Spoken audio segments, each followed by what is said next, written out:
The water shattered around her like liquid glass as Bryony surfaced, gasping for air that tasted of summer and reckless freedom.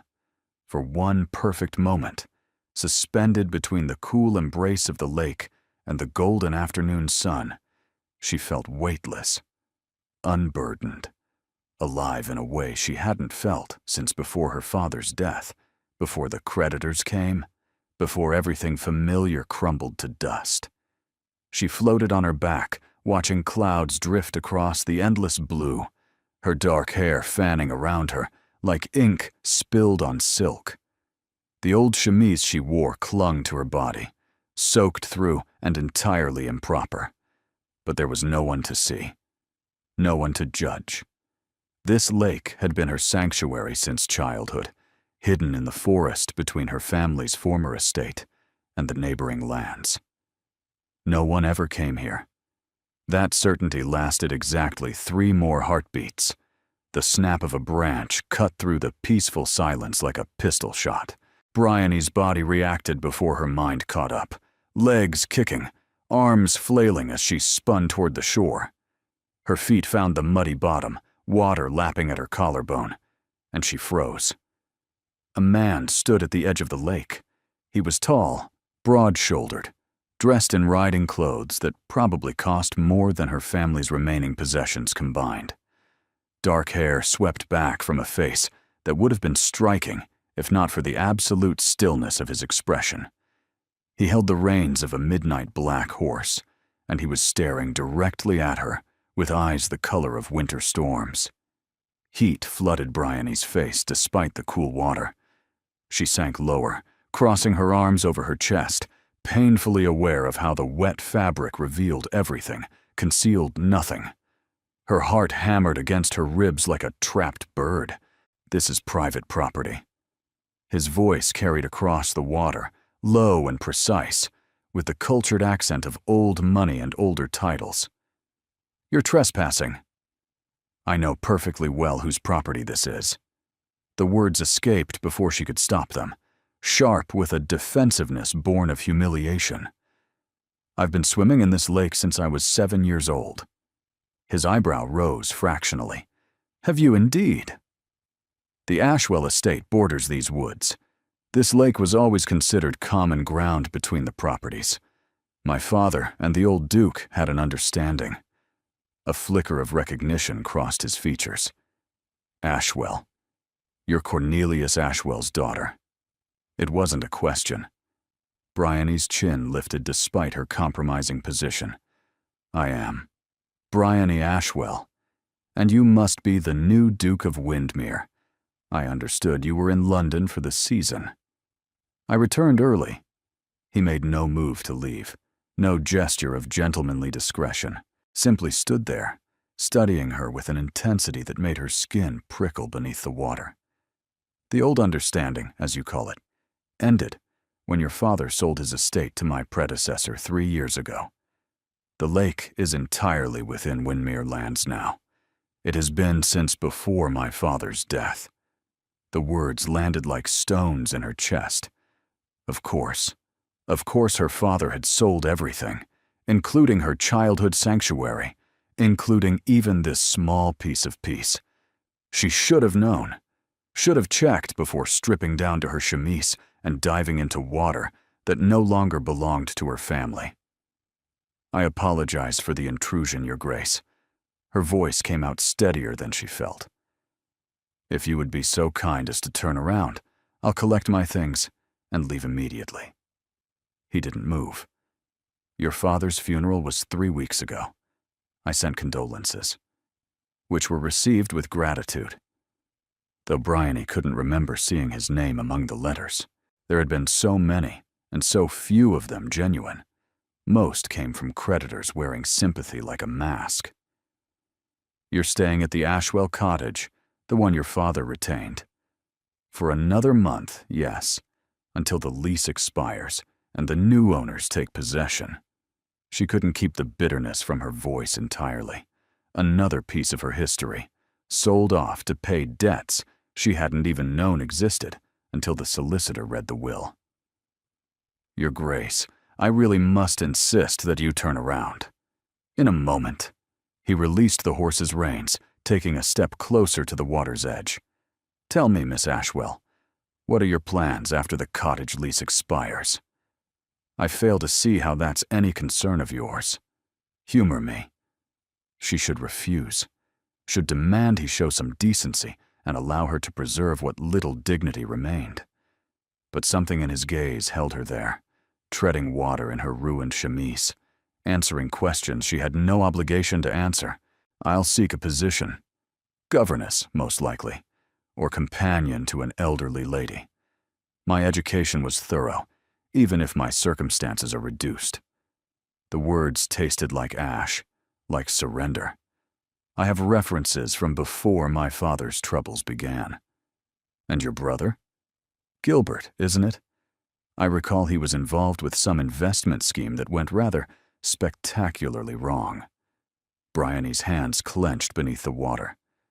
"My brother's business affairs are not a topic I discuss with strangers, particularly strangers who refuse to observe basic propriety." That earned her an almost smile, a slight softening at the corners of his severe mouth. "You're quite bold for a woman caught trespassing in her undergarments. And you're quite rude for a duke who supposedly received an education in gentlemanly behavior."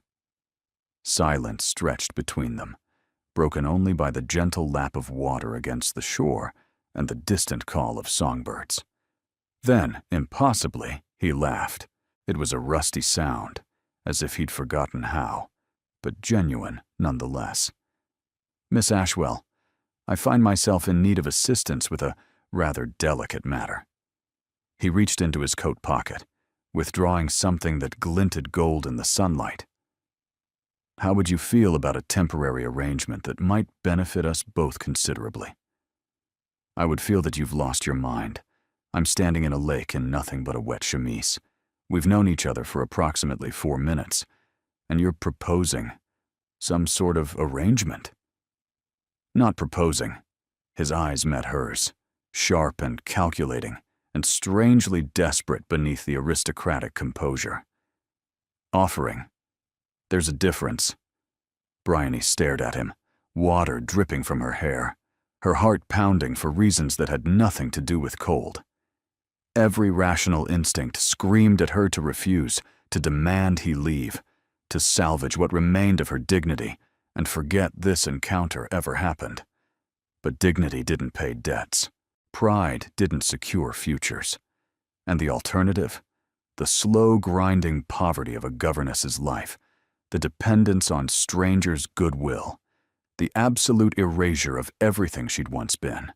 That waited for her regardless. "What kind of arrangement?"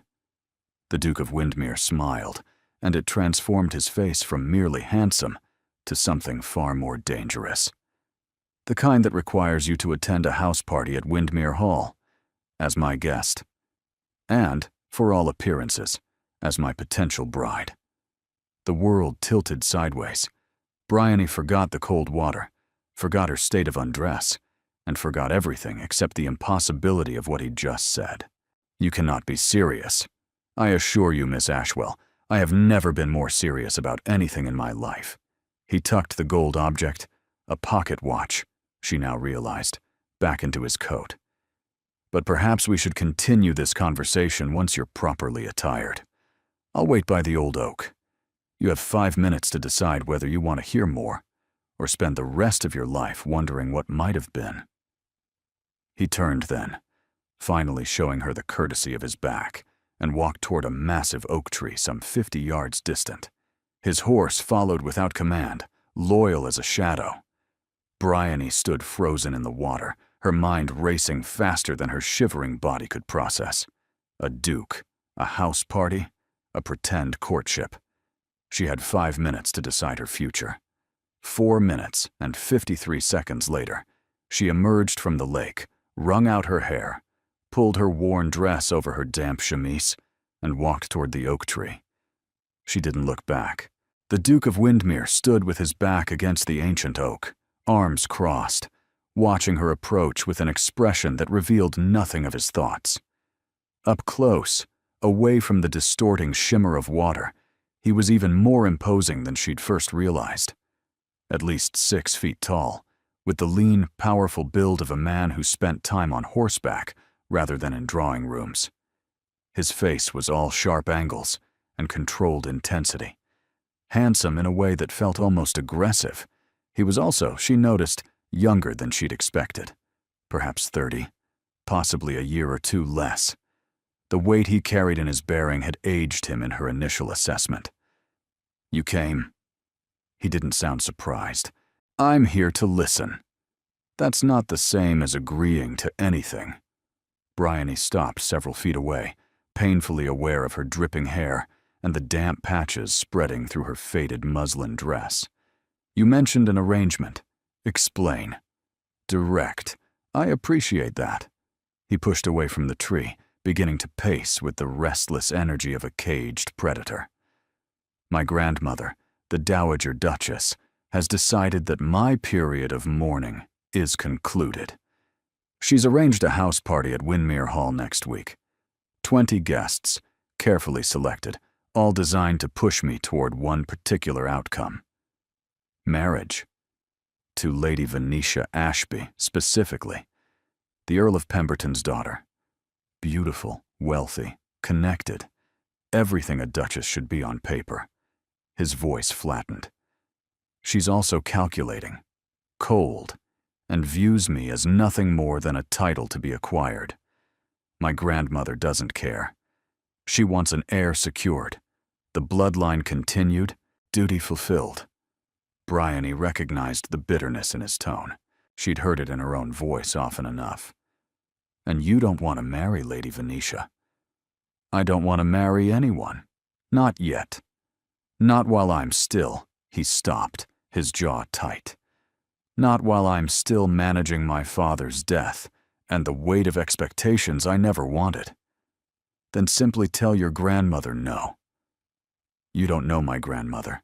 A humorless smile crossed his face. "She is not a woman who accepts refusal. She spent the past 3 months maneuvering me into this position. The house party is her final gambit. By the end of the week, she expects an engagement announcement. Lady Venetia expects the same. Half of London society expects the same. What does any of this have to do with me?" He turned to face her fully, and the intensity in his gray eyes made her breath catch. "Everything, Miss Ashwell. Because 3 hours ago, before I stumbled upon you in my lake, I had no way out of this trap. No plausible excuse to reject Lady Venetia without causing a scandal that would follow me for years. But now I have you. You don't have me. Not yet." He stepped toward her, close enough that she could smell leather and sandalwood and something darker beneath. "But I could. If you agreed to attend the house party as my guest, presented as a woman I'm considering for courtship, Lady Venetia would have competition.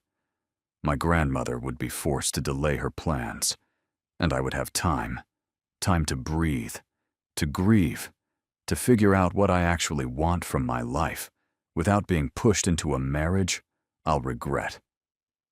Bryony's mind raced through the implications. "You want me to pretend to be your romantic interest, a woman of no fortune, no connections, no position in society. Your grandmother would see through it instantly." "Would she?" His eyebrow rose. "You're the daughter of a gentleman. Your family's name is old and respected, even if the money is gone. You were educated alongside the daughters of earls and barons. You know how to conduct yourself in society, because you were raised in it, before circumstances changed." "Circumstances," she laughed, the sound brittle. "That's a polite word for financial ruin and social exile." "It's also an opportunity," he pressed on, relentless. "Think about it, Miss Ashwell. 1 week at Windermere Hall. Beautiful gowns, fine food, the chance to move in society again, even temporarily. At the end, when the house party concludes, we'll stage a mutual decision to remain friends. Your reputation stays intact. You leave with connections, references, introductions to families who might employ a woman of your breeding and education, and I gain the time I need. And if your grandmother investigates my background, if she discovers how far the Ashwell family has truly fallen, then we tell the truth, that you're a gentlewoman facing reduced circumstances through no fault of your own. It's sympathetic, not scandalous. Half the gentry in England has a cousin or niece in similar situations. Bryony turned away, walking a few steps toward the lake, her thoughts churning like storm water. It was mad. The entire proposition was utterly, completely mad.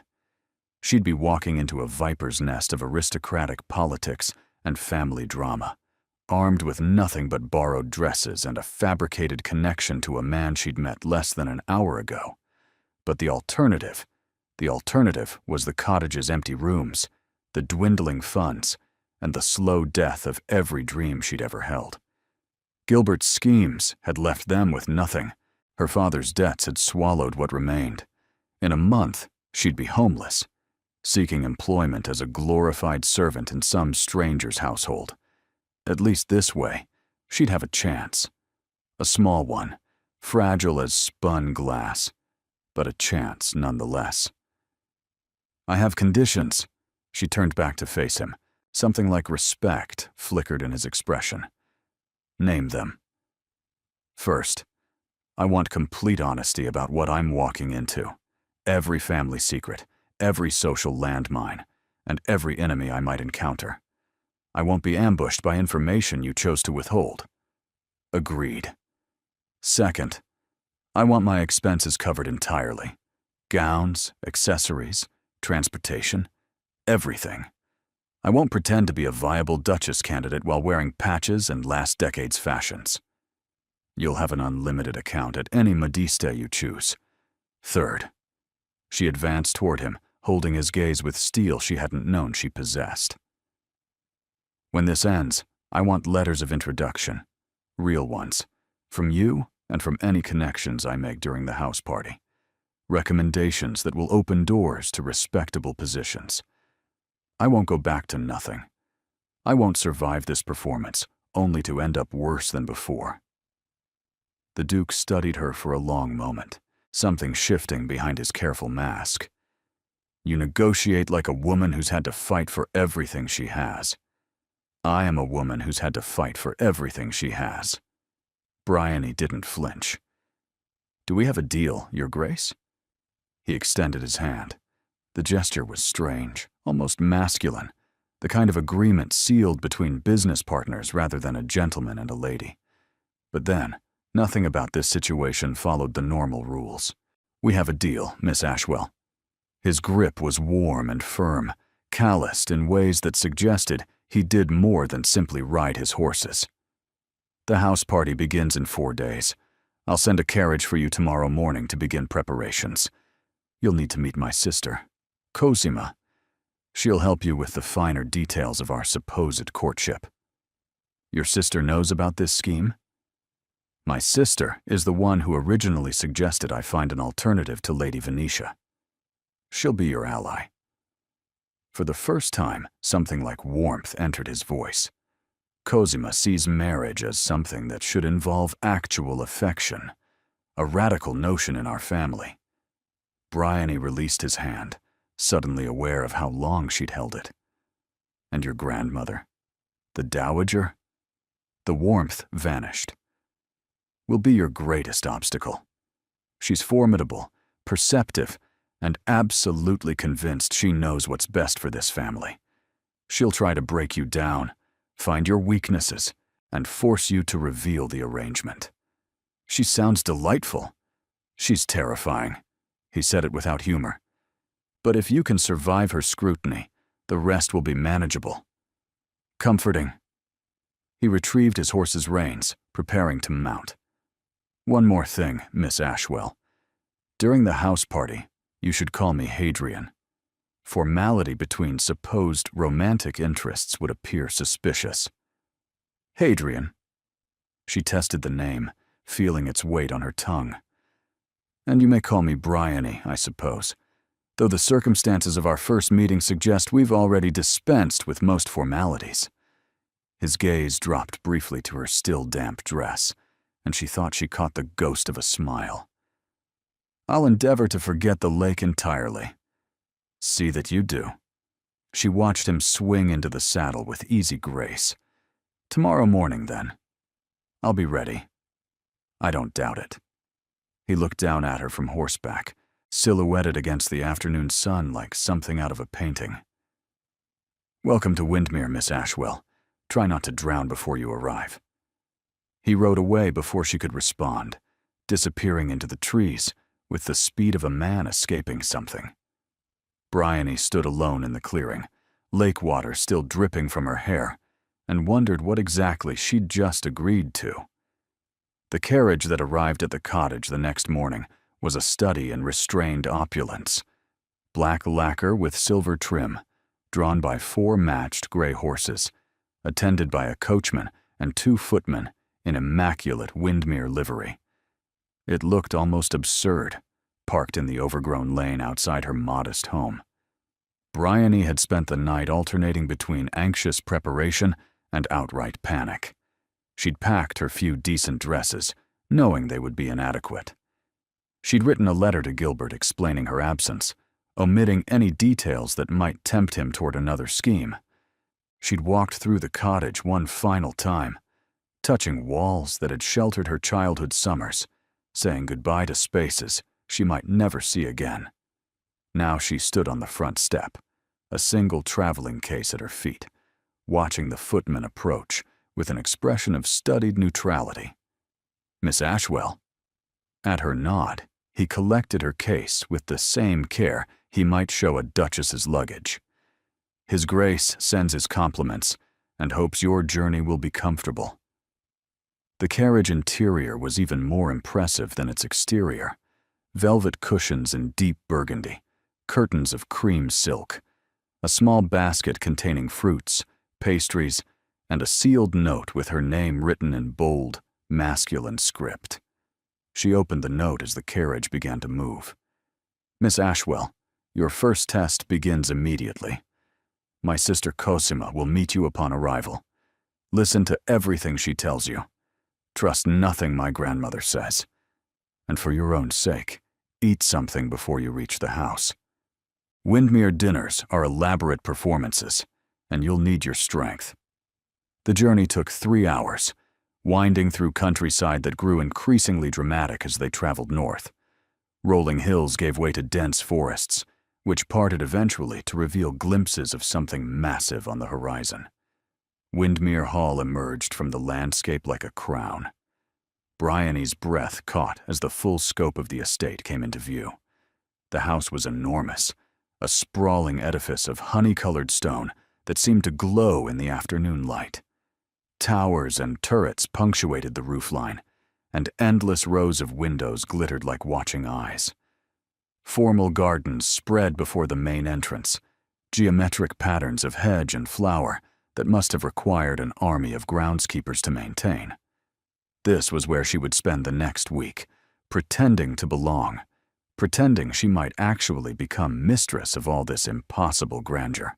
The carriage pulled around the curved drive and stopped before the main entrance. Before the footman could reach her door, it flew open from the outside, and a young woman with tumbling dark curls and sparkling brown eyes thrust her head inside. "You're here, finally. I've been watching from the window for ages." She grabbed Bryony's hands and practically pulled her from the carriage. "I'm Cosima. Hadrian's told me everything." "Well, probably not everything. He's terrible at explaining. But enough. You're absolutely perfect. I knew it the moment I saw the carriage approaching. Come inside, quickly, before grandmother spots us from her lair."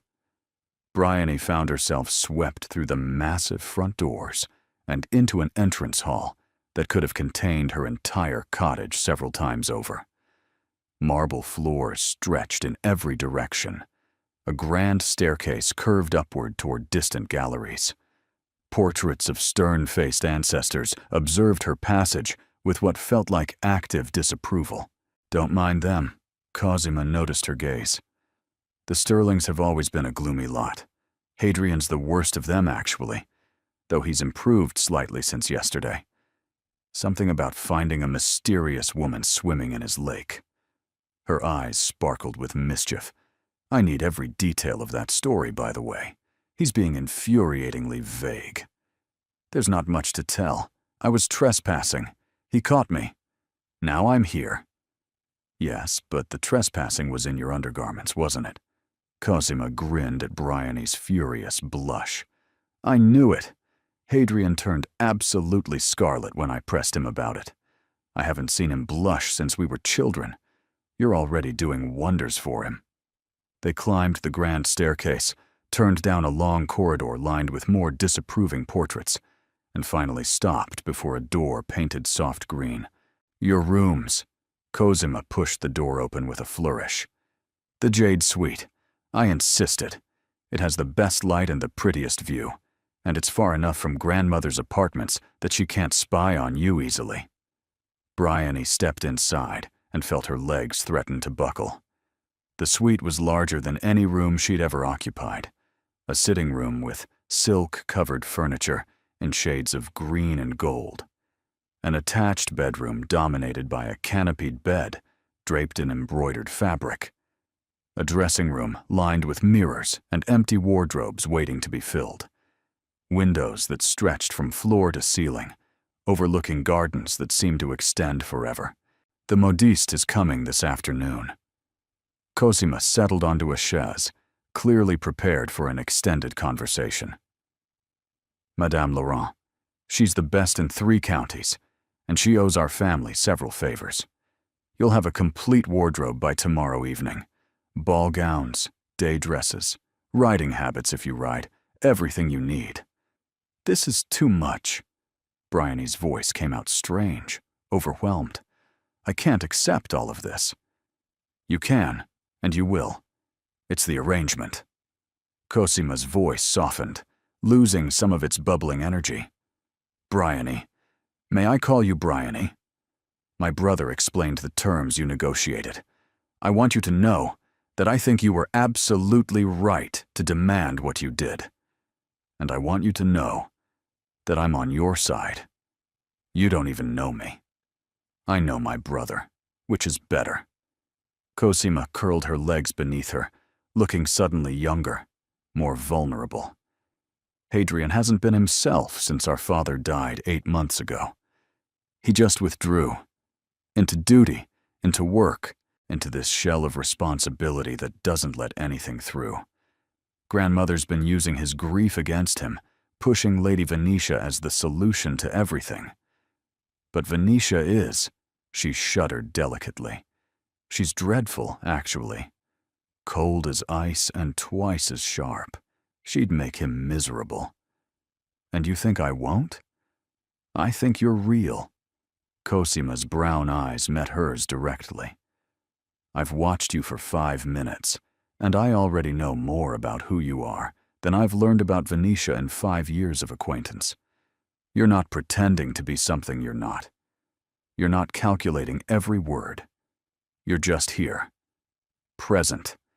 And Hadrian needs that desperately, even if he doesn't know it yet. Bryony sank onto the edge of a chair, the weight of the past 24 hours finally catching up with her. You understand this is temporary. A performance. When the house party ends, I'll leave with my references, and your brother will be free to do whatever he wants with his life. This isn't a romance. Of course not. Cosima's smile held secrets. Now, tell me about yourself. Everything grandmother might use against you, so we can prepare defenses. I want to know about your family, your education, your circumstances, and every detail that might come up during the week. They talked for hours. Bryony found herself revealing more than she'd intended, drawn out by Cosima's genuine warmth and clever questions. She spoke of her father's illness and death, of Gilbert's disastrous investments, of the slow unraveling of everything she'd known. She spoke of the lake where she'd swum as a child, not knowing it had been sold along with everything else. She spoke of her fears for the future, her determination to build something new from the wreckage. By the time a maid appeared to announce the modista's arrival, Bryony felt raw, exposed, and strangely lighter. One more thing. Cosima paused at the door, her expression serious for the first time. Grandmother will receive you tomorrow morning. It's tradition. She meets every houseguest personally before the party officially begins. Your brother warned me she was formidable. Formidable is kind. Cosima's hand found hers, squeezing briefly. She's going to test you, Bryony. Push you, provoke you, and try to make you reveal weaknesses she can exploit. But I've seen how you carry yourself. You don't break easily. No. Bryony squared her shoulders. I don't. Good. Cosima disappeared into the hallway, leaving Bryony alone in her impossible jade rooms, with a wardrobe to build and a grandmother to prepare for. Through the window, she could see the garden stretching toward distant woods, and somewhere beyond them, the lake where everything had changed. Tomorrow, she would face the Dowager Duchess. Tomorrow, she would discover whether her courage was enough to survive this gilded world.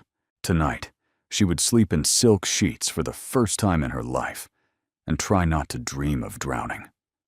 Morning arrived with pale gold sunlight streaming through the jade silk curtains and the quiet efficiency of servants Bryony never heard enter. Fresh flowers appeared on the vanity.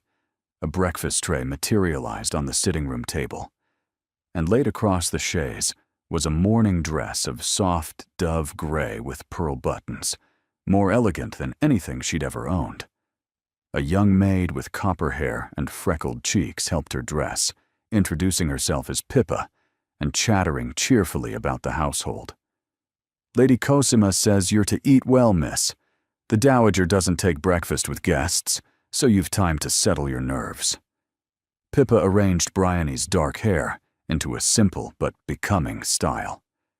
She also says to remember that the Dowager respects courage more than cleverness, whatever that means. Bryony suspected she knew exactly what it meant. At precisely 10 o'clock, a footman appeared to escort her through a maze of corridors to the Dowager's private apartments. Each step felt heavier than the last, each doorway another threshold between the life she'd known and whatever waited ahead. The Dowager Duchess of Windermere received visitors in a sitting room that felt less like a parlor and more like a throne room. Tall windows draped in burgundy velvet, walls lined with portraits of sterling ancestors. And at the center of it all, positioned before the fireplace like a queen holding court, sat the woman herself. She was not what Bryony expected. The Dowager was small, almost delicate, with silver hair swept into an elaborate arrangement and skin like aged parchment stretched over elegant bones. She wore black silk that rustled when she moved, and diamonds that caught the light with every breath. Her eyes were the same winter storm gray as her grandson's, but sharper, more assessing, honed by decades of navigating aristocratic politics. Miss Ashwell. The Dowager did not rise or offer her hand. Approach. Bryony crossed the room, acutely aware of the older woman's gaze cataloging every detail. Her posture, her dress, the way she moved, the steadiness of her hands. She curtsied with the precision her mother had drilled into her since childhood. Your Grace, thank you for receiving me. I receive all house guests personally. It is tradition. The Dowager gestured to a chair positioned directly across from her own, close enough for interrogation. Sit. We have much to discuss. Bryony sat, folding her hands in her lap, and waited. My grandson tells me you are an old acquaintance, that your families were neighbors before your father's unfortunate financial difficulties.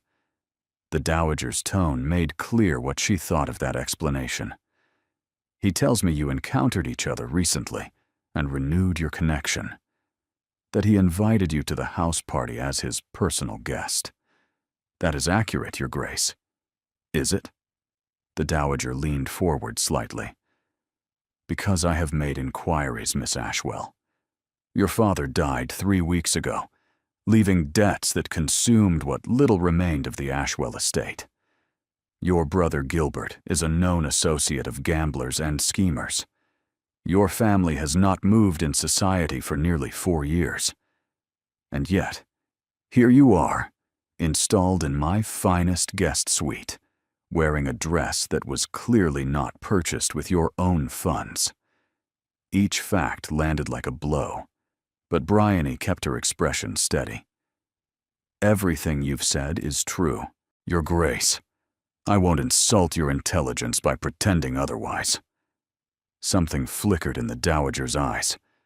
Surprise, perhaps. Or interest. Then explain to me why my grandson, the Duke of Windermere, one of the most eligible men in England, has suddenly developed an interest in an impoverished gentlewoman with no fortune, no connections, and no prospects beyond whatever charity she can attract. Bryony's pulse quickened, but her voice emerged calm. Perhaps because I don't want anything from him. Everyone wants something from a duke. I want stability, security, the chance to build a life that doesn't depend on someone else's whims or my brother's latest scheme. Bryony met the dowager's gaze directly. His Grace has been kind enough to offer me an opportunity to make connections that might help me secure a respectable position after the house party. I accepted because the alternative was poverty and dependence. But I am not pursuing him for his title or his fortune.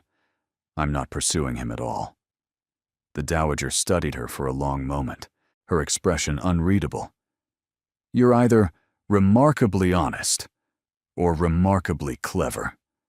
I haven't decided which. I've found that honesty requires less effort to maintain. A practical philosophy. The dowager rose, moving to the window with the deliberate grace of someone who had commanded rooms for decades. My grandson is grieving. He has been since his father's death. Though he hides it behind duty and distance, he is also stubborn, proud, and determined to resist what is obviously best for his future. You mean Lady Venetia Ashby? The dowager turned, one silver eyebrow raised. You know of her. Cosima mentioned her, and His Grace explained that you've been encouraging the match. Encouraging. The word came out sharp. I have been attempting to save my grandson from himself. Hadrian would lock himself in his study until he's 40, if given the choice. Lady Venetia is everything a duchess should be. Wealthy, connected, trained from birth for the role. She would manage his household, produce heirs, and navigate society on his behalf. He would barely need to participate. Is that what you want for him? A wife who requires nothing of him? The question escaped before Bryony could stop it, and she immediately wished it back. But the dowager's expression shifted, something cracking beneath the imperious surface. What I want, the dowager said quietly, is for him to live. Not merely exist, but live. His father understood the difference. Edmund married for love despite my objections, and though I disapproved, I cannot deny that he was happy.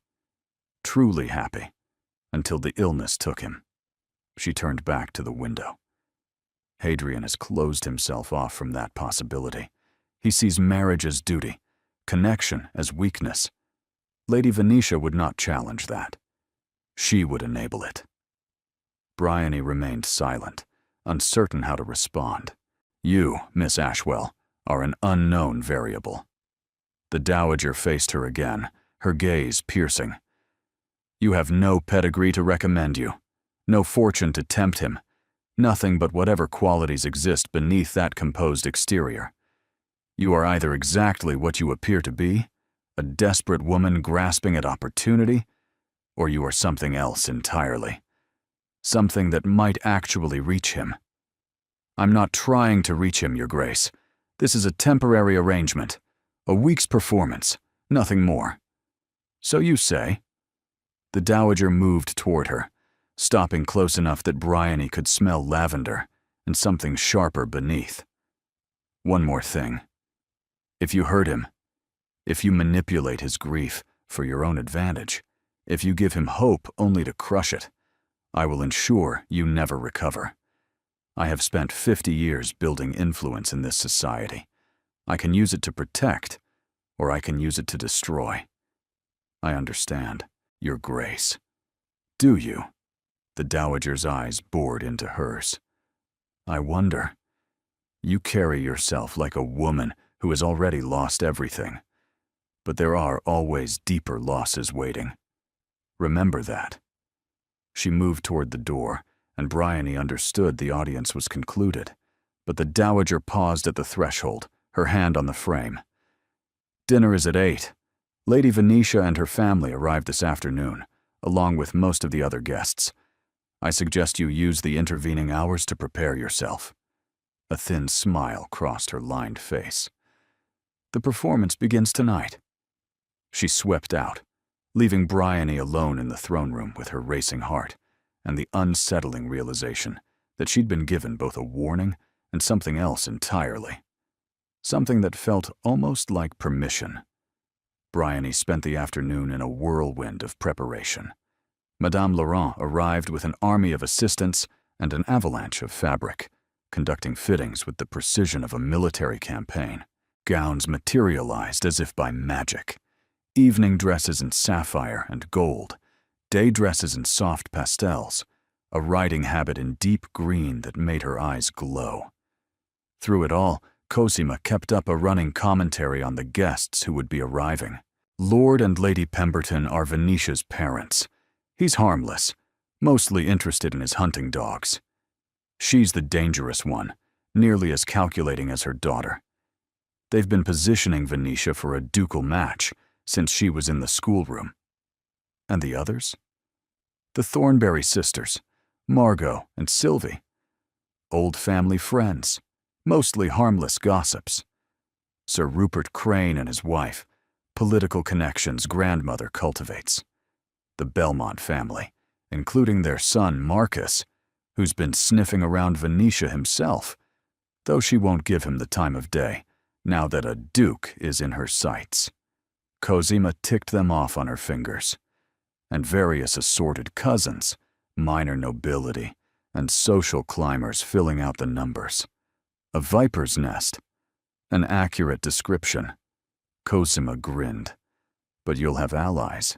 Me, obviously. And Hadrian, though he's terrible at showing support.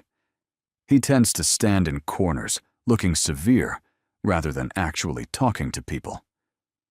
As if summoned by his name, a knock sounded at the door. Hadrian entered without waiting for permission, stopping short when he saw the chaos of fabrics and accessories scattered across every surface. I see Madame Laurent has begun her work. Nearly finished, Your Grace. The modiste didn't look up from her pinning. Miss Ashwell will be the most elegantly dressed woman at your house party. I guarantee it. She could wear a flour sack and still outshine Lady Venetia, Cosima muttered, earning a sharp look from her brother. A word, Miss Ashwell? When you're able. Bryony extracted herself from the fitting, following Hadrian into the corridor. He led her through a series of hallways she didn't recognize, finally stopping before a door that opened into a library. Her breath caught. The room was 2 stories tall, lined floor to ceiling with books, leather-bound volumes in every color, organized on polished mahogany shelves. A massive fireplace dominated one wall, flanked by leather chairs positioned for reading.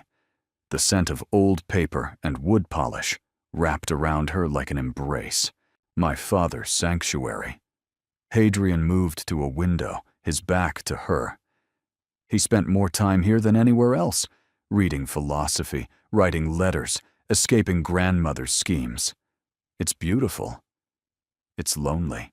He turned, and she saw something raw in his expression, quickly suppressed. I wanted to thank you for this morning. Cosima told me you faced grandmother without flinching. That's rare. She told me she would destroy me if I hurt you. It was remarkably direct.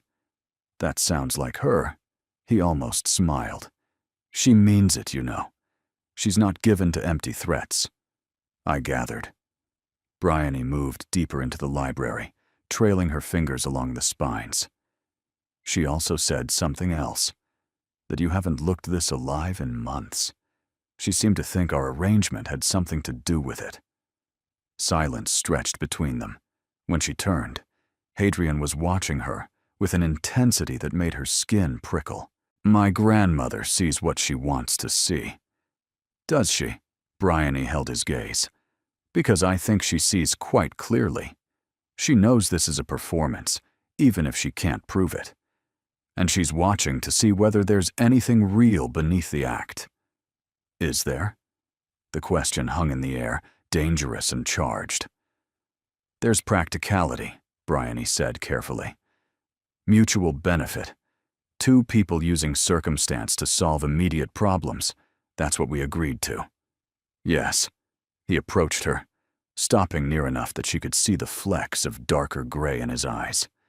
That's what we agreed to. Neither of them moved. Neither spoke. The library's silence wrapped around them, intimate as a shared secret. You should know something about Lady Venetia. Hadrian's voice dropped lower. She's not merely ambitious. She's vindictive. When she discovers your competition, real or perceived, she'll attempt to destroy you. Not physically, but socially. Whisper campaigns, strategic cruelty, isolation from anyone who might support you. I've faced worse than social maneuvering. Have you? He studied her face. I'm beginning to believe you have. Bryony thought of the past 3 years, the slow erosion of everything she'd known, the friends who vanished when the money did, the whispers that followed her family's fall, the creditors who'd spoken to her as though she were something found on the bottom of a shoe. Poverty strips away illusions, she said. It shows you exactly who people are. Lady Venetia can whisper all she likes. I've survived worse than whispers. A flicker of emotion crossed his features. Respect, perhaps, or recognition of a kindred damage. My father used to say that suffering either destroys character or reveals it. He reached past her, pulling a book from the shelf. He was quoting someone. I can never remember who. He handed her the volume. It was slim, bound in blue leather, the title stamped in gold. Meditations by Marcus Aurelius, his favorite. He said it was the only philosophy that mattered. Everything else was commentary. Bryony turned the book over in her hands, feeling the weight of its significance. You're giving this to me? Lending, for the duration of your stay. His eyes met hers, and she saw something vulnerable beneath the aristocratic mask. He would have liked you, I think. You have the same quality he admired, the refusal to be diminished by circumstance. I don't know what to say. Say you'll read it. A ghost of warmth entered his voice, and that you'll still be standing at the end of the week, no matter what Venetia throws at you. Bryony pressed the book against her chest, feeling its leather binding like armor. I'll still be standing. I promise you that. They stood there in the quiet library, surrounded by his father's books and the weight of unspoken things. For the first time since arriving at Windmere, Bryony wondered whether the performance might be more complicated than she'd anticipated. Then the dinner gong sounded, echoing through the house, and the moment shattered. Tonight begins everything. Hadrian's mask slipped back into place. Lady Venetia will assess you immediately. Grandmother will watch your every move. The other guests will form opinions within minutes of meeting you. Then I suppose I should go make myself presentable. Bryony moved toward the door, then paused. Hadrian? He looked up, surprised by the use of his name. Thank you. For the book. For the warning. For all of it. Something flickered across his face, too quick to identify. Don't thank me yet. The performance hasn't even started. The sapphire gown was a weapon. Bryony understood that the moment Pippa finished fastening the last button, and she turned to face the mirror. Madame Laurent had outdone herself. The dress clung to her figure before cascading in elegant folds to the floor, its color deep enough to be almost black in shadow, but burning blue where the candlelight caught it. Small crystals had been sewn into the bodice, catching light with every breath, and the neckline showed more of her collarbone than she'd ever displayed in public. "You look like a duchess," Pippa breathed. "I look like someone pretending to be a duchess." But even Bryony couldn't deny the transformation. For one night, at least, she would fit into this world. Cosima collected her at the top of the grand staircase, stunning herself in rose silk that complemented her dark coloring perfectly. "Remember," Cosima whispered as they descended, "Lady Venetia will be watching for weakness. Don't give her any, and stay near Hadrian when you can. His attention is your shield." The drawing room was already crowded when they entered. Crystal chandeliers blazed overhead, casting golden light across silk gowns and polished jackets. Laughter and conversation created a wall of sound that Bryony had to push through simply by appearing. She felt the moment attention shifted to her. Heads turned. Whispers began. Fans rose to cover mouths, sharing observations she couldn't hear, but could easily imagine. Then Hadrian appeared at her side, offering his arm with the smooth precision of a man who'd done this 1,000 times. "Breathe," he murmured, guiding her into the room. "Remember, you belong here tonight." She didn't, but she lifted her chin and smiled as if she did. The introductions blurred together. Lady this, Lord that, the Earl of somewhere. Cosima stayed close, whispering helpful context. "That's the Marchioness of Hertford. Terrifying but fair. Those are the Sinclair twins. Harmless flirts. Avoid Lord Pembry. He smells of mothballs and talks only of his hunting dogs." And then, inevitably, Lady Venetia appeared. She was even more beautiful than Bryony had expected, her blonde hair gleaming in the candlelight, her rose silk gown cut in the absolute height of fashion. She moved through the crowd with the confidence of someone who'd never doubted her place. "Your Grace." Venetia curtsied to Hadrian with practiced grace, her voice sweet as poisoned honey. "How wonderful to see you again. It's been an age since the Pemberton Ball." "Lady Venetia." Hadrian's tone was perfectly neutral. "May I present Miss Bryony Ashwell? She's a guest for the house party." Those green eyes turned to Bryony, evaluating, dismissing, and reconsidering in the space of a heartbeat. "Miss Ashwell, I don't believe we've met." The emphasis on Miss was subtle but deliberate. "Are you connected to the Hampshire Ashwells, or perhaps the Norfolk branch?" "Neither, I'm afraid. My family's estate was in Derbyshire. The Ashwell family is quite small now." "Derbyshire, how provincial." Venetia's smile never wavered. "And what brings you to Windermere? Surely such a grand party must be rather overwhelming for someone from such a modest situation." "Lady Venetia." Hadrian's voice cut through the sweetness like a blade. "Miss Ashwell is here as my personal guest. I trust she'll be treated with appropriate courtesy." The temperature between them dropped several degrees. Venetia's smile tightened, and Bryony saw something ugly flash behind those pretty eyes. "Of course, Your Grace. I meant no offense." She turned back to Bryony, and her expression arranged itself into something that wanted to look friendly. "We must talk more later, Miss Ashwell. I'm sure you have such fascinating stories about country life." She glided away before Bryony could respond, leaving a trail of expensive perfume and implied insults. "She's declared war." Cosima appeared at Bryony's elbow, her voice low. "That comment about your situation was deliberate. She's marking territory." "Let her mark." Bryony watched Venetia's white-clad figure disappear into a cluster of admirers. "I've been dismissed by better." Dinner was an elaborate performance of 12 courses, with Bryony seated strategically between a harmless elderly baron and Marcus Belmont, the young man Cosima had mentioned as Venetia's spurned suitor. He proved surprisingly pleasant company, more interested in discussing books than gossip, and Bryony found herself relaxing slightly as the meal progressed.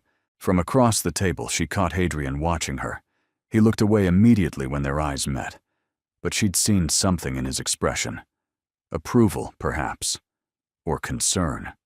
After dinner, the party moved to the ballroom. Bryony hadn't been in a ballroom since before her father's troubles. The Windmere Ballroom was magnificent, all gilded mirrors and towering windows, with an orchestra already playing something elegant.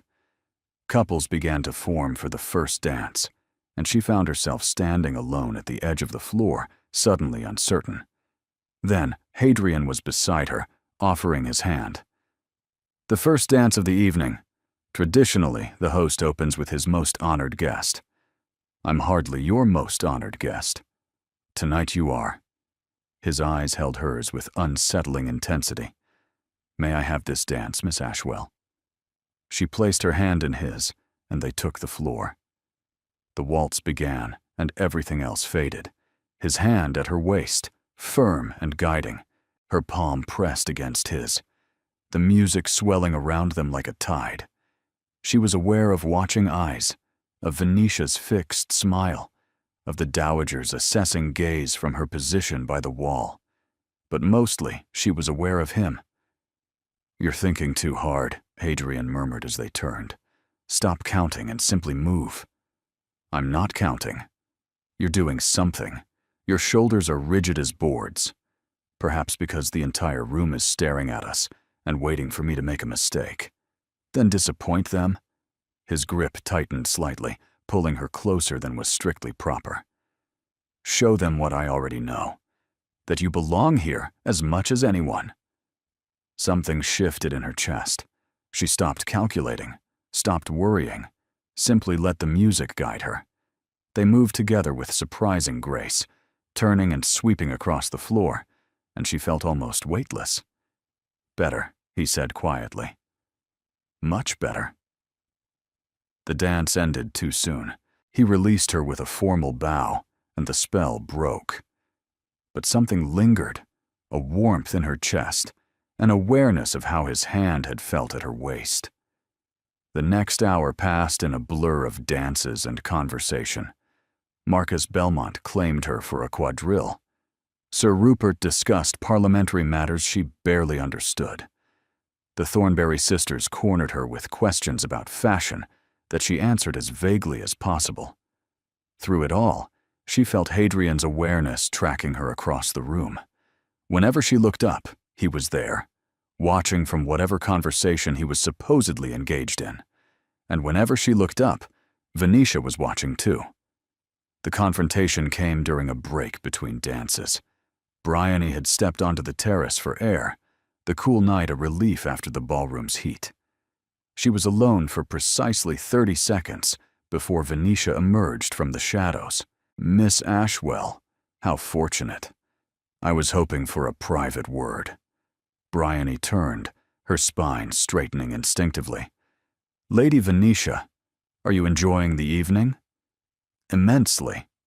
Venetia drew nearer, and the sweetness in her voice curdled into something sharper. Though I confess I'm curious about your sudden appearance. The Duke has never mentioned you before. No one in society has heard of you. And yet here you are, installed as his honored guest, dancing with him before the entire company. His Grace and I are old acquaintances. Our families were neighbors. Were they? How convenient that this old acquaintance should resurface just as his grandmother is arranging a very advantageous match. Venetia's eyes glittered in the moonlight. It almost seems calculated. If you're suggesting, I'm not suggesting anything. Venetia cut her off, all pretense of friendliness abandoned. I'm observing. And what I observe is a desperate woman from a ruined family grasping at an opportunity far above her station. You may have charmed your way into this house party, Miss Ashwell, But make no mistake, the Duke of Windermere will marry appropriately. He will marry me." Bryony's hands clenched at her sides, but her voice emerged steady. "That seems presumptuous, given that His Grace hasn't proposed." "He will." Venetia smiled, and it was the coldest expression Bryony had ever seen. "His grandmother has ensured it. All the pieces are in place. You're nothing but a temporary distraction, and when this week ends, you'll return to whatever hovel you crawled out of, and everyone will forget you ever existed." The words cut deeper than they should have, because they echoed every fear Bryony had been trying to suppress. "You don't know anything about me. I know enough." Venetia turned to leave, then paused. "Oh, and Miss Ashwell? That gown is lovely. It's a pity it can't disguise what you really are." She swept back into the ballroom, leaving Bryony alone on the terrace with the night pressing against her skin and something burning behind her eyes. She was still standing there when footsteps approached from behind. "I saw her follow you out." Hadrian's voice was quiet, concerned. "What did she say?" "Nothing I didn't already know." Bryony didn't turn around. "She reminded me of my place, of what I am, of what this arrangement really means. What it means is that you've survived the first test." He moved to stand beside her at the railing, close enough that she could feel his warmth. "You danced beautifully. You charmed Marcus Belmont. You handled grandmother's scrutiny without breaking. Whatever Venetia said, it doesn't change any of that. It doesn't change the truth either."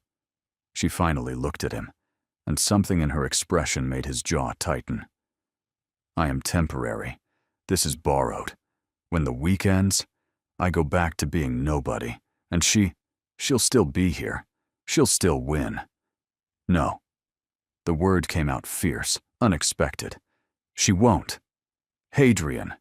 "She won't," he repeated, and suddenly his hand was cupping her face, gentle but insistent, forcing her to meet his eyes. "You are not nobody. You never were. And whatever happens at the end of this week, whatever Lady Venetia believes, I promise you this: she will not win." The intensity in his voice stole her breath. They stood there, his hand warm against her cheek, the moon watching from above, and Bryony felt the ground shifting beneath her feet.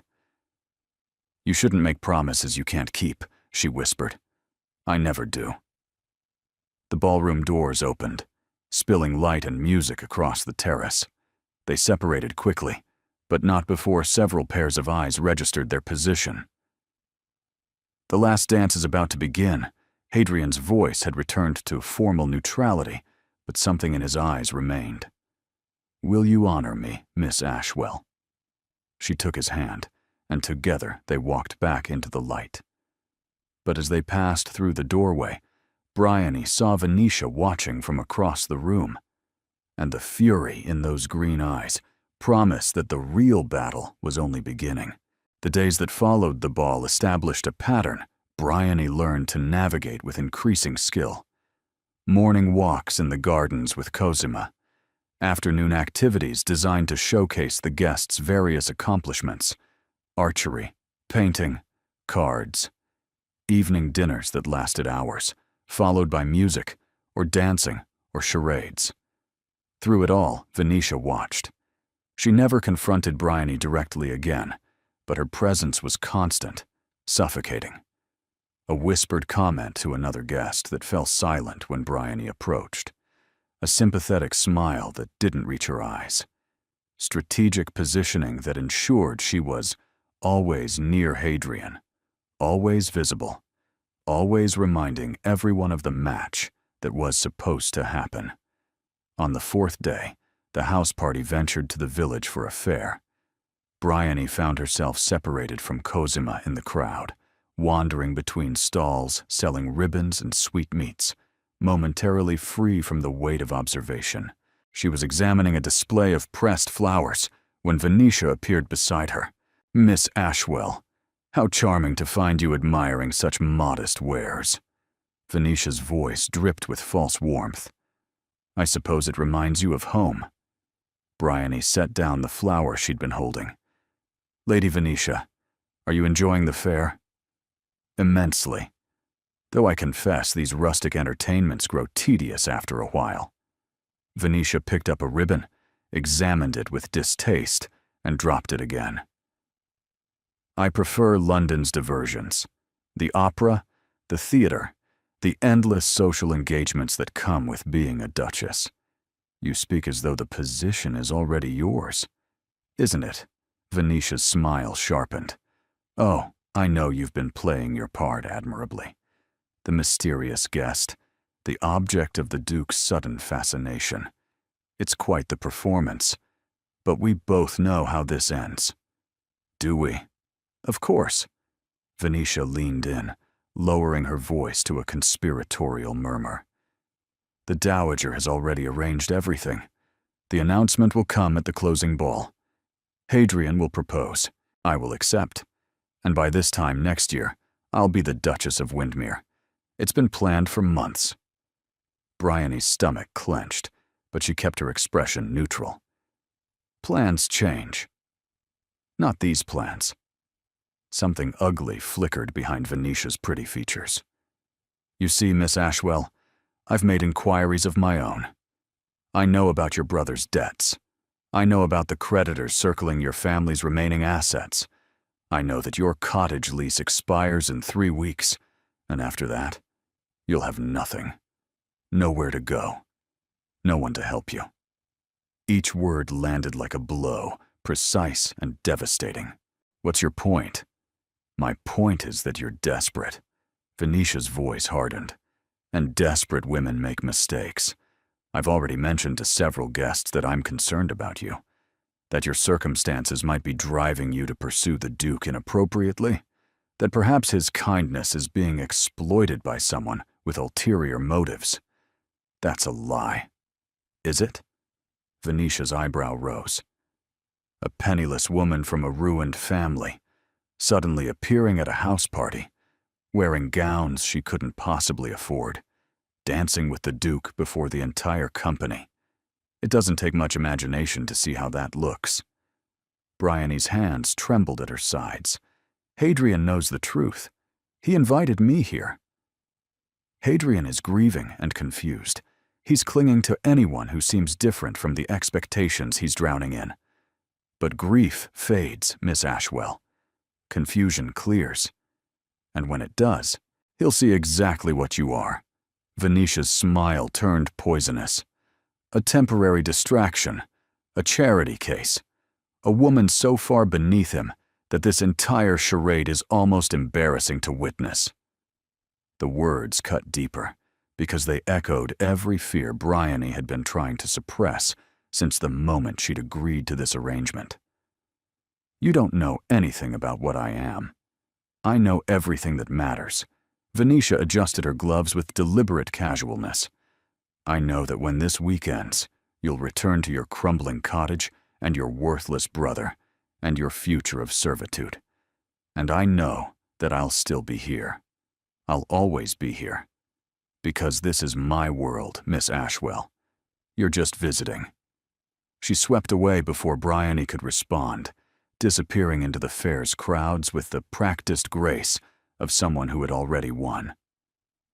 Bryony stood frozen among the ribbon stalls and flower displays, her chest tight with something that felt dangerously close to tears. Everything Venetia had said was true. Every cutting observation reflected the reality Bryony had been trying to ignore.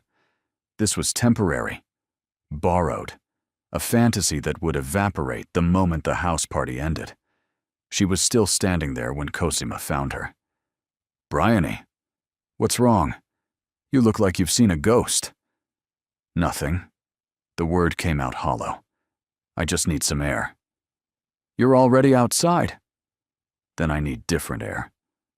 Bryony pulled away from Cosima's concerned touch. Please, I just need a moment alone. She walked away before Cosima could stop her, leaving the fair behind, heading toward the woods that bordered the village. She didn't know where she was going. She only knew she couldn't stay there, couldn't keep performing, couldn't pretend for another moment that any of this was real. Venetia's words echoed in her mind, relentless and cruel. A temporary distraction, a charity case, a woman so far beneath him. The worst part was that she couldn't argue, because Venetia was right. She was all of those things. And no amount of sapphire gowns or moonlit dances could change the fundamental truth of what she was. Nobody. She didn't know how long she walked. The woods swallowed her, cool and green, and mercifully silent. Eventually, she found herself at a small clearing where a stream burbled over smooth stones, and she sank onto a fallen log, her head in her hands. This was madness. The entire arrangement was madness. She should leave tonight, before the closing ball, before Venetia's whisper campaign could do real damage. Return to the cottage, pack what little remained, and begin the governess search in earnest. At least that future was honest. At least it didn't require pretending to be something she could never become. "You're difficult to find when you don't want to be found." Bryony's head snapped up. Hadrian stood at the edge of the clearing, still in his fair clothes, slightly out of breath, as though he'd been searching for some time. "How did you know where I was?" "Cosima said you fled toward the woods. I know these paths." He approached slowly, as though she were a wild creature who might bolt. "She also said you seemed upset. What happened?" "Nothing happened." Bryony. Her name on his lips, soft and concerned, nearly undid her. "Tell me." "Lady Venetia happened." The words escaped before she could stop them. "She reminded me of certain truths I'd been trying to forget, that's all."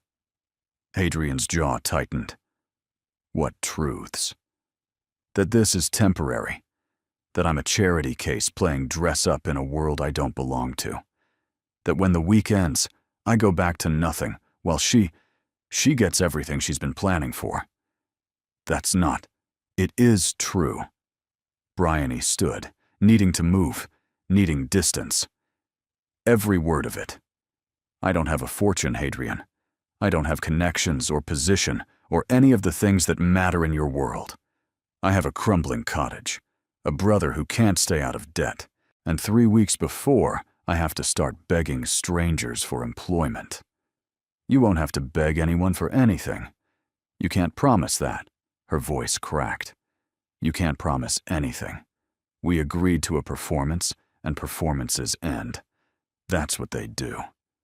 He crossed the clearing in 3 strides, closing the distance between them until she could see the flecks of darker gray in his eyes, the tension in his shoulders, and the barely controlled emotion beneath his composed surface. "What if I don't want it to end?" The words hung between them, dangerous and impossible. "You don't mean that." "I've never meant anything more." His hands found her shoulders, gentle but insistent. "These past days, watching you navigate grandmother's tests, watching you refuse to be diminished by Venetia's cruelty, watching you exist in my world as though you were born to it, I've felt more alive than I have in months. Years, perhaps. Hadrian. My father spent 20 years grieving my mother. 20 years alone because he couldn't imagine anyone else in her place. I thought I understood that. I thought shutting myself away from connection was honoring his memory somehow. His grip tightened. But he wouldn't want that for me. He would want me to find what he found. Something real. Someone real. Bryony's pulse thundered in her ears. I'm not. You're everything. The word came out fierce, desperate. You're brave and honest, and you refuse to be anyone other than who you are. You challenged me from the moment we met, standing in that lake in your wet chemise, negotiating terms like you were the one with all the power.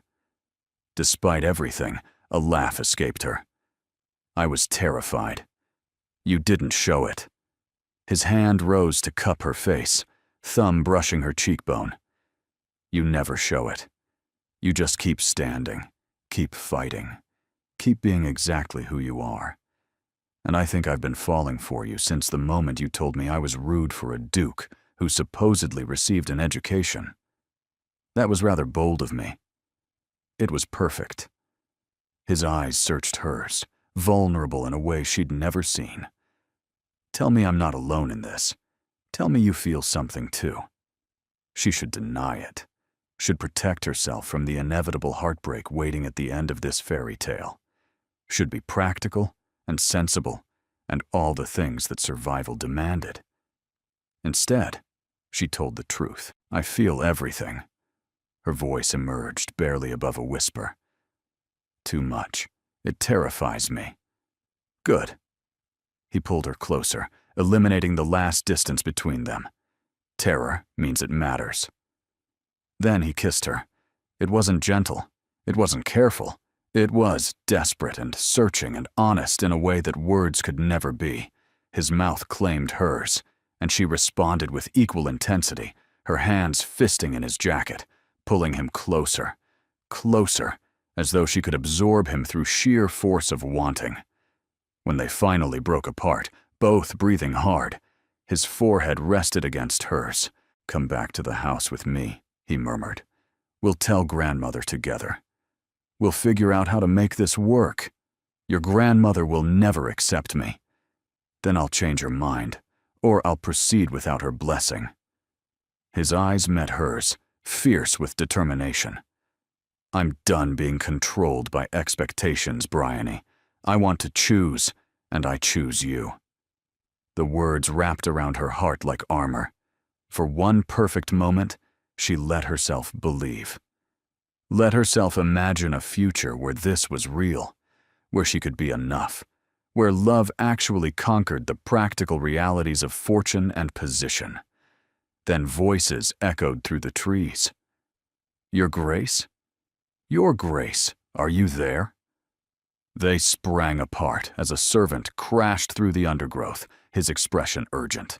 "Your Grace, you must return to the hall immediately. The Dowager has called an emergency gathering. All guests are required in the drawing room." Hadrian's hand found Bryony's, squeezing briefly. "What's happened?" "I don't know, Your Grace." Only that her Grace seemed most agitated. The servant's eyes flicked to Bryony, widening slightly at her presence. She specifically requested that Miss Ashwell attend as well. Ice settled in Bryony's stomach. "Me, specifically?" "Yes, miss. By name." Hadrian's grip tightened on her hand. "Whatever this is, we face it together." But as they followed the servant back through the woods, Bryony couldn't shake the feeling that the ground beneath her feet was about to crumble entirely. The drawing room was silent when they entered. Every guest had assembled, arranged in careful clusters that somehow left a wide space in the center of the room. The Dowager sat in her customary position by the fireplace, her expression carved from stone. Lady Venetia stood nearby, and though her face wore appropriate concern, her eyes gleamed with barely concealed triumph. Bryony's stomach dropped. "Ah, Miss Ashwell, how good of you to join us." The Dowager's voice could have frozen water. "I apologize for interrupting whatever woodland excursion you were enjoying with my grandson." The implication hung in the air, ugly and deliberate. Several guests exchanged meaningful glances. The Thornberry sisters whispered behind their fans. "Grandmother." Hadrian stepped forward, positioning himself slightly in front of Bryony. "What is this about?" "This is about truth, Hadrian. Something that seems to be in short supply at this house party." The Dowager withdrew a letter from her lap, holding it up for all to see. "I received correspondence this afternoon from a Mr. Felix Swinton. The name means nothing to me, but apparently he's quite well acquainted with Miss Ashwell's brother. They've conducted business together, it seems. Business of a rather unsavory nature." Bryony's blood ran cold. Felix Swinton, one of Gilbert's gambling associates, a man who'd been circling their family's remaining debts like a vulture. "What kind of business?" Lady Pemberton asked, her voice eager. The kind that involves debts, forgeries, and schemes designed to extract money from anyone foolish enough to trust them. The Dowager opened the letter. According to Mr. Swinton, Gilbert Ashwell owes considerable sums to various creditors. Sums that, conveniently, might be resolved if his sister were to secure a wealthy husband. That's absurd. Hadrian's voice cracked like a whip. Whatever debts her brother may have are not Miss Ashwell's doing. Are they not? The Dowager's eyes fixed on Bryony. Mr. Swinton seems to believe Miss Ashwell was quite aware of her brother's scheme, that in fact, she volunteered for this arrangement specifically to clear their family debts. That's a lie. Bryony stepped forward, her heart pounding. I never spoke to Felix Swinton in my life. I don't know what he's told you, but he tells me you were desperate. The Dowager cut her off. That your family's situation was so dire, you would do anything to secure fortune and position. That you've been manipulating my grandson's grief to insinuate yourself into his affections. Grandmother, enough. Hadrian's voice shook with barely controlled fury. I invited Miss Ashwell here. I pursued her, not the other way around. Whatever lies this Swinton person has concocted, are they lies? The Dowager stood, her small frame somehow dominating the entire room. Miss Ashwell, look me in the eye and tell me that your brother has debts. That you didn't agree to this arrangement, hoping it might solve your family's financial problems. That you haven't been performing a role designed to secure exactly the outcome you now face. Bryony opened her mouth to deny it, but the words caught in her throat. Because it wasn't entirely a lie.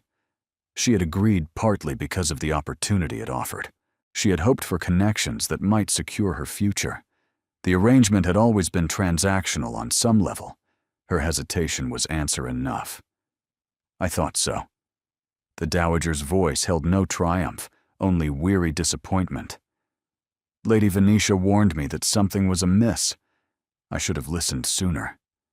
Venetia's expression remained perfectly sympathetic, but her eyes glittered with victory.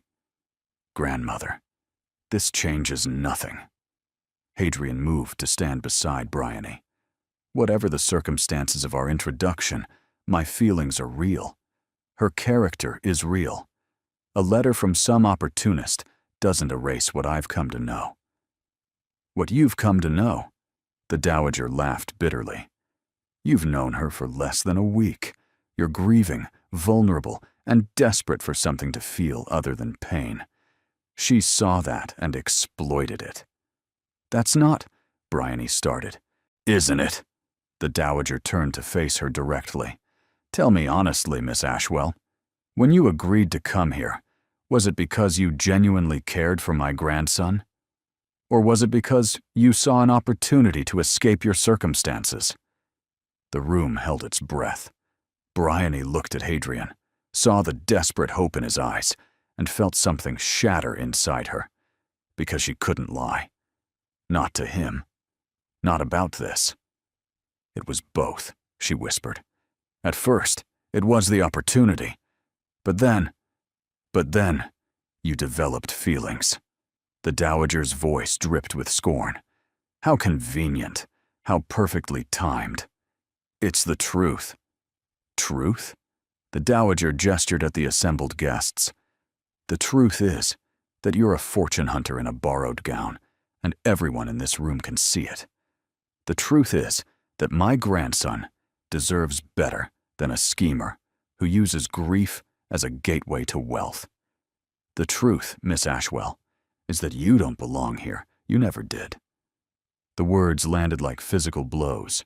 Bryony felt them strike bone, felt something inside her crumple and collapse. I'll leave tonight. Her voice emerged, hollow, unfamiliar. You won't have to endure my presence any longer. Bryony, no. Hadrian grabbed her arm. Don't let her. She's right. Bryony pulled free, unable to meet his eyes. About all of it. I should never have come here. I should never have agreed to any of this. Please, I'm sorry. She finally looked at him, and the pain in his expression nearly destroyed her. I'm so sorry. She walked out of the drawing room with as much dignity as she could manage, leaving behind the whispers and the judgment and the man she'd been foolish enough to love. In her room, she packed with trembling hands. The beautiful gowns stayed. The jewelry stayed. She took only what she'd arrived with, plus the Marcus Aurelius that Hadrian had given her. She couldn't leave that behind. Even now, she couldn't leave that behind. The carriage was waiting within the hour. The dowager had arranged it with brutal efficiency. As Bryony climbed inside, she allowed herself one final look at Winmere Hall. Somewhere in that massive house, Hadrian was fighting battles she couldn't help him win. Somewhere, Venetia was celebrating her victory. Somewhere, the life Bryony had briefly glimpsed was closing its doors forever. The carriage pulled away, and she didn't look back again. The cottage felt smaller than ever.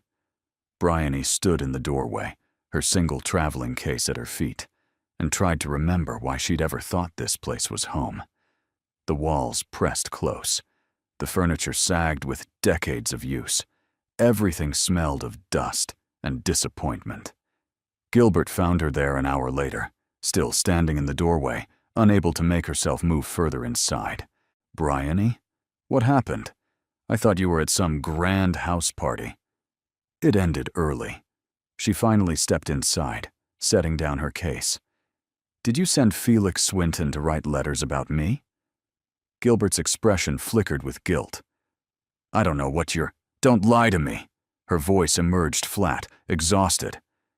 "The dowager received a letter detailing your debts, your schemes, your plans to use me to secure fortune. It destroyed everything." "I was trying to help." Gilbert ran his hands through his hair. "Swinton said if you married rich, our problems would disappear. I thought maybe if the Duke knew how desperate things were, he'd feel obligated to—" "To what? Marry me out of pity?" Bryony laughed, the sound brittle. "You absolute fool. You ruined the one chance I had at something real." "Real?" Gilbert's brow furrowed. "I thought you said it was just an arrangement, a performance." It was. She sank into a chair, suddenly unable to stand. "Until it wasn't." Gilbert was silent for a long moment. "You actually care about him?" "It doesn't matter now." Bryony stared at the empty fireplace. "It's over. The dowager believes I'm a fortune hunter. The other guests will spread that story throughout society. Any hope I had of securing decent employment is gone. I'm sorry." Gilbert knelt beside her chair, and for once, his expression held genuine remorse. "I didn't think. You never do." The next 3 days passed in a blur of nothing. Bryony went through the motions of existing. She helped prepare meals she couldn't taste. She read books she couldn't remember. She lay awake at night, staring at the ceiling, replaying every moment with Hadrian until the memories felt worn thin. On the 4th day, someone knocked at the cottage door. Bryony expected a creditor, perhaps one of Gilbert's associates come to collect. Instead, she found Cosima standing on the step, travel-worn and breathless, her dark curls escaping from beneath her bonnet. "You're here." Cosima pushed past her without waiting for invitation. "Thank God. I've been searching for hours. Your directions were terrible." "How did you—" Bryony shut the door, her mind struggling to catch up. "Why are you here?" "To talk sense into you, obviously." Cosima turned, and her eyes were fierce. "You left.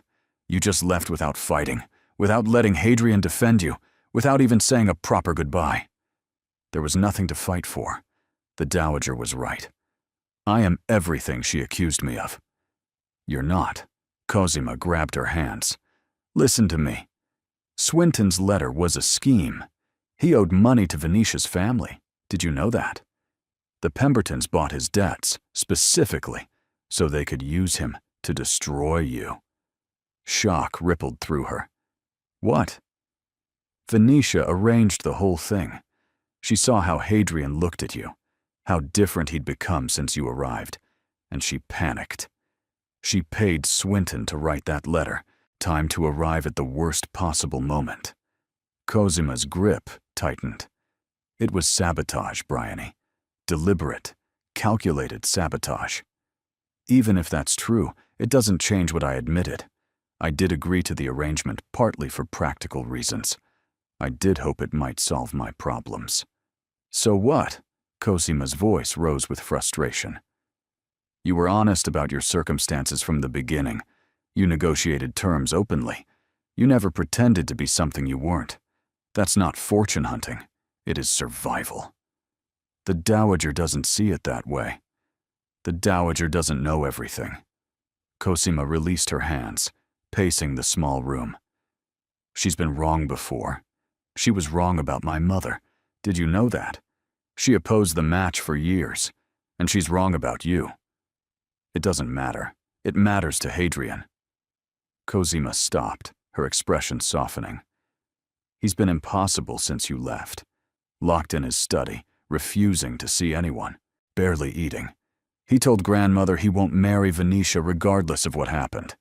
He said he'd rather remain unmarried forever than settle for someone he doesn't love. Bryony's heart clenched. He said that. He shouted it, actually, during a rather spectacular argument that the entire household overheard. A small smile crossed Cosima's face. I've never seen him that passionate about anything. You did that. You woke something in him that we all thought died with our father. I can't go back, Bryony's voice broke. I can't face that room full of people who think I'm a schemer, who believe I manipulated him. You don't have to face any of them. Cosima took her hands again. Just him. Come back and talk to him. Let him make his own choice with all the facts. That's all I'm asking.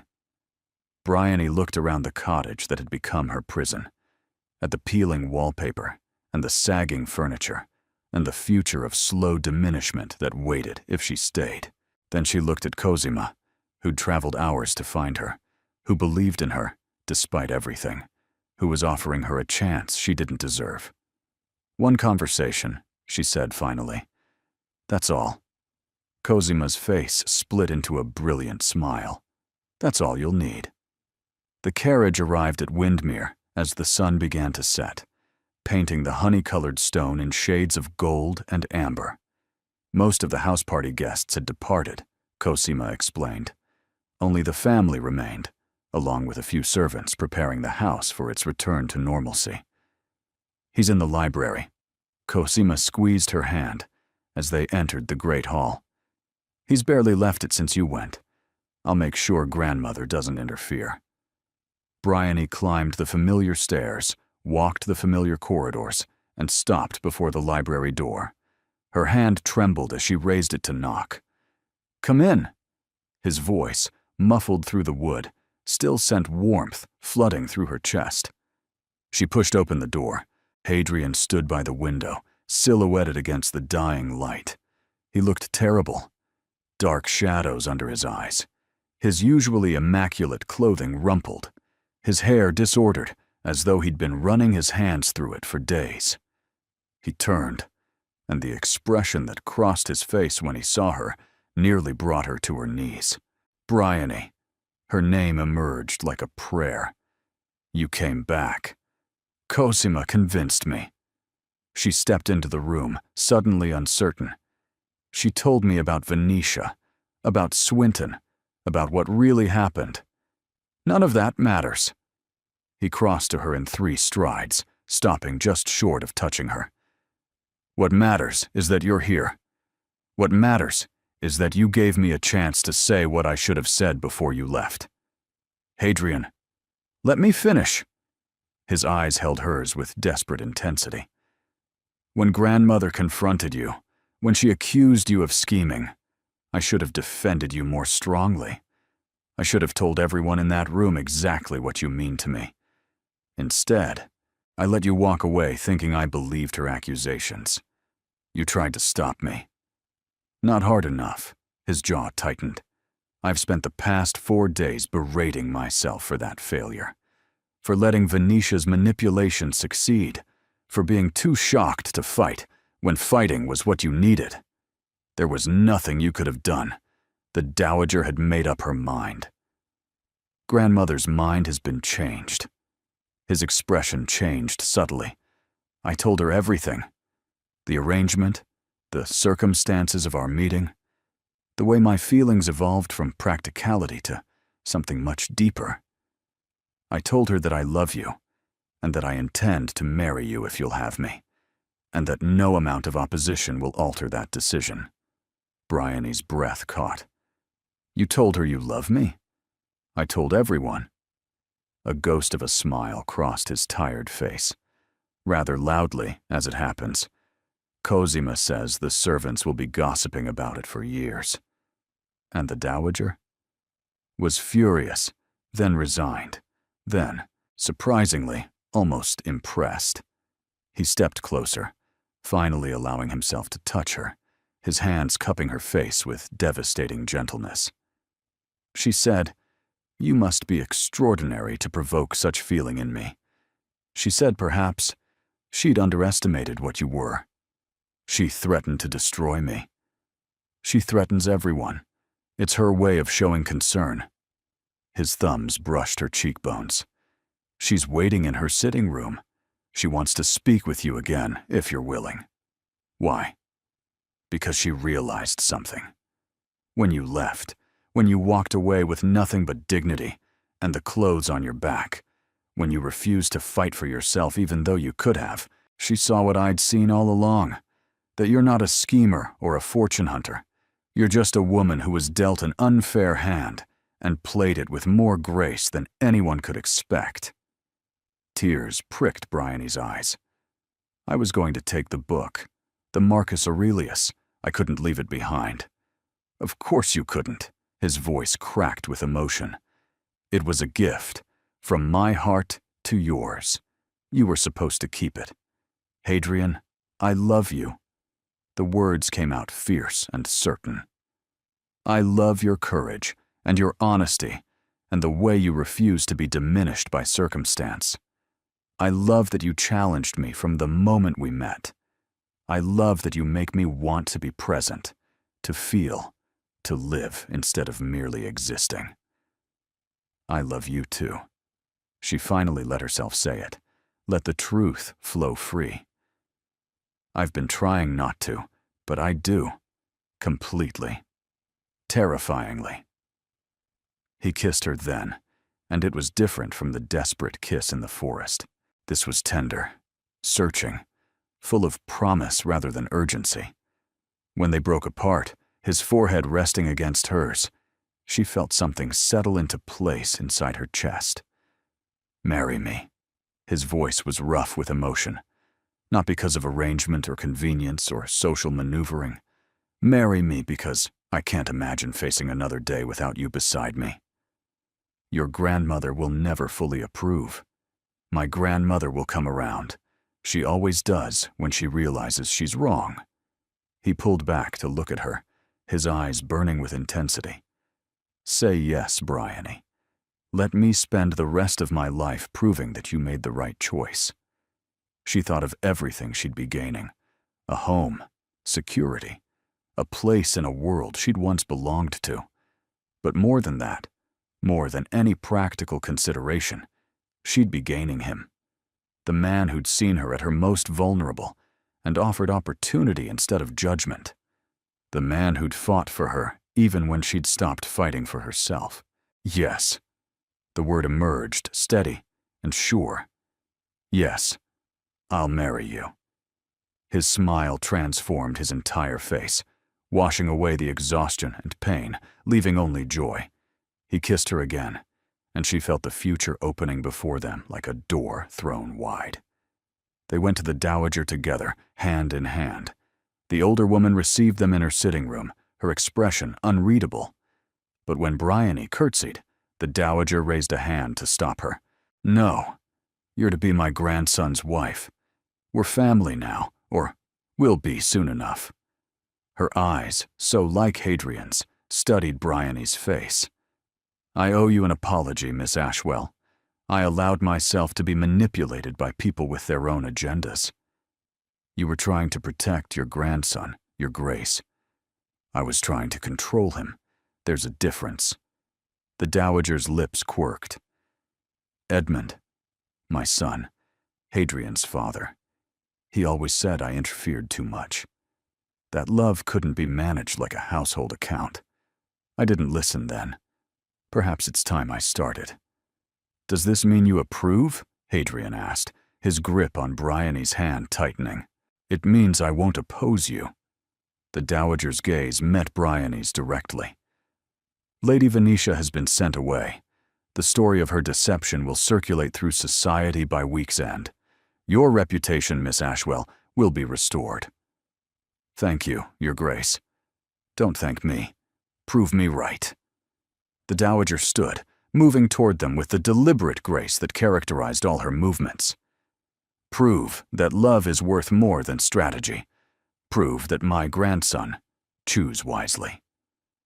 She paused before Bryony, and something almost warm flickered in her ancient eyes. "Prove that I was wrong about you." Bryony lifted her chin. "I intend to, Your Grace. Every day for the rest of my life." The dowager nodded once, a gesture that somehow conveyed both dismissal and blessing. "Then welcome to the family, Bryony Ashwell. Try not to make me regret it." The wedding took place 6 weeks later, in the small chapel on the Windmere estate where generations of Sterlings had been married. Bryony wore a gown of ivory silk that Madame Laurent declared her finest work. Cosima served as her attendant, radiant in pale gold. The dowager sat in the front pew, her expression stoic, but her eyes suspiciously bright when Bryony walked down the aisle. And Hadrian waited at the altar, looking at her like she was everything he'd ever wanted and never dared to hope for. The ceremony was simple, the vows traditional, and the kiss that sealed their union anything but. "I love you," he murmured against her lips, the words for her alone. "Duchess of Windmere, I love you too." She smiled up at him. "Even if you were terribly rude to me at our first meeting. You were trespassing. You were staring. You were beautiful." His eyes softened. "You still are." The wedding breakfast was an elaborate affair, with guests from across the county come to witness the unlikely match. Some attended out of curiosity, others out of genuine goodwill. A few, Bryony suspected, came simply to witness the scandal made respectable. She didn't care. She had Hadrian's hand in hers, Cosima's laughter ringing across the room, and a future she'd never dared imagine. Even Gilbert had cleaned himself up for the occasion, his gambling debts paid off by Hadrian as a wedding gift, though Bryony had insisted her brother earn back the money through honest work. He'd taken a position managing one of the smaller Windmere properties, finally having something real to build instead of schemes to chase. As the celebration continued, Hadrian pulled her away from the crowds, leading her through the house and out the back entrance. "Where are we going?" "You'll see." They walked through the gardens, past the formal hedges and manicured lawns, into the woods that bordered the estate. The path was familiar now, and when they emerged at the lake, Bryony's breath caught. Lanterns hung from the surrounding trees, casting golden light across the water. A blanket had been spread on the bank, with champagne cooling in a silver bucket and cushions arranged for comfort. "Our beginning," Hadrian said softly. "I thought we should celebrate it properly." Bryony turned to face him, overwhelmed by the gesture. "You remembered." "How could I forget? A beautiful woman in a wet chemise, telling me I was rude." He smiled, and it reached his eyes completely. "It was the moment my life changed, even if I didn't know it then." They settled on the blanket, champagne glasses in hand, watching the stars emerge above the lake. The water was still, reflecting the lantern light like scattered jewels. "I never thanked you properly," Bryony said after a comfortable silence. "For what?" "For seeing me. Not my circumstances or my family's debts or the opportunity I represented. Just me? She turned to look at him. Everyone else saw a problem to be solved, or an obstacle to be removed. You saw a person. I saw someone extraordinary pretending to be ordinary. He set down his champagne, taking her hands in his. And I knew, even then, that I wanted to spend the rest of my life convincing you of the truth. What truth? That you belong, here, with me, in this life. His eyes held hers, earnest and loving. You're not borrowing anything anymore, Bryony. This is yours, all of it. She kissed him then, long and deep, and the lanterns reflected off the water like captured stars. When they finally broke apart, she was laughing. What? I was just thinking. She nestled against his shoulder, exactly as she had that first night in the opera box, except everything was different now. If I hadn't trespassed that day, none of this would have happened. Then I'm grateful for your criminal tendencies. They're not criminal. The lake was common ground when I was a child. It still is. He pressed a kiss to her hair. Everything I have is yours now, including the lake where it all began. They stayed there until the stars wheeled overhead and the lanterns burned low, talking about everything and nothing, making plans for a future that stretched before them like an endless summer. Finally, as the moon rose high above the water, Hadrian stood and offered his hand. Duchess, shall we return to our guests? Bryony looked at the lake one final time, the place where she'd been at her most vulnerable, where a stranger had offered her an impossible choice, where her entire life had changed in the space of a single conversation. Then she took her husband's hand and let him lead her home. 1 year later, the anniversary arrived with perfect summer weather. Bryony woke in the great bedroom of Windermere Hall, sunlight streaming through tall windows, her husband's arm draped across her waist. She smiled, watching him sleep, marveling at how peaceful he looked now, compared to the guarded, grieving man she'd met in the woods. You're staring, he murmured, without opening his eyes. I'm observing. There's a difference. He laughed, the sound rumbling through his chest, and pulled her closer. Happy anniversary. Happy anniversary.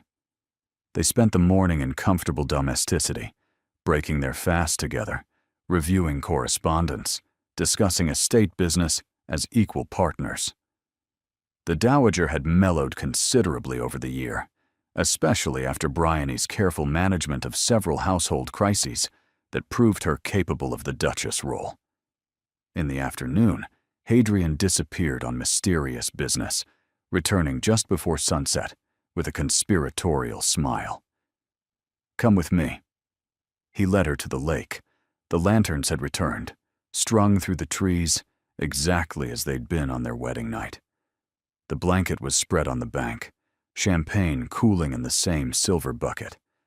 But something new waited beside it, a small wooden box, tied with ribbon. What's this? Open it. Inside was a key. Old, ornate, clearly antique. Bryony looked at him, confused. I don't understand. It's the key to the cottage. Hadrian's voice was soft. Your family's cottage. The one where I sent Cosima to find you. I purchased it from the new owners last month. You bought back my cottage? It's yours now. Legally, permanently. Whatever happens, you'll always have a place that belongs only to you. He cupped her face, his eyes intense. You told me once that you wanted security, that you never wanted to depend on anyone else's whims. I wanted to give you that. Tears spilled down Bryony's cheeks. Hadrian, it's not charity. It's not control. It's just love. He smiled, brushing away her tears with his thumbs. Though I hope you'll continue living at Windermere with your terribly rude husband. She laughed through her tears. I suppose I could be persuaded. I'll spend the rest of my life persuading you. He kissed her forehead. Every day, if necessary. They settled on the blanket as darkness fell. the lake shimmering with reflected lantern light. Bryony leaned against Hadrian's shoulder, the key clutched in her hand, her heart so full it ached. "Do you remember what you said to me that first day?" she asked. "I believe I accused you of trespassing. After that, you said you had an arrangement to propose, something that might benefit us both considerably." I may have underestimated how considerably. His arm tightened around her. I thought I was buying time to grieve. Instead, I found a reason to live. Do you ever regret it? Choosing scandal over suitability? Never. The word was instant, absolute. My grandmother still makes pointed comments about proper protocols. Society still whispers about our unconventional beginning. But every morning, I wake up beside you, and I know I made the only choice that mattered. Bryony smiled, tilting her face up for a kiss. Even though I was trespassing? Especially because you were trespassing. He kissed her deeply, thoroughly, with the practiced passion of a year's worth of love. You trespassed into my lake, my house, and my heart. I've never been happier to catch a criminal. I told you it wasn't criminal. It was fate. He pulled back, his expression softening into something profound. The best thing that ever happened to me wore a wet chemise and negotiated terms like she was the one with all the power. I learned from the best. You learned from yourself. He tucked a strand of hair behind her ear. That's what I love most about you. No one taught you how to be brave. You just are. They stayed at the lake until the stars emerged, until the champagne was empty and the lanterns burned low, until the night wrapped around them like a blessing. When they finally returned to the house, walking hand in hand through the moonlit gardens, Bryony looked back one last time at the water that had changed everything. Some journeys began with careful planning, with maps and provisions and clear destinations. Theirs had begun with reckless swimming and borrowed dresses and a proposition too absurd to accept. She wouldn't have had it any other way. Thank you for being here. You are the reason these stories exist, because you believe in love that defies expectation, in characters who fight for happiness despite impossible odds, in endings that feel earned and true. Your presence makes this space warm and welcoming, and I am grateful for every moment you spend with these characters. Do you have a favorite line or scene? Your engagement helps me understand what moves you, what keeps you listening, and what kinds of stories to create next. Consider subscribing if you'd like more stories with emotional depth and genuine character growth. Thank you for being here. You make this community what it is.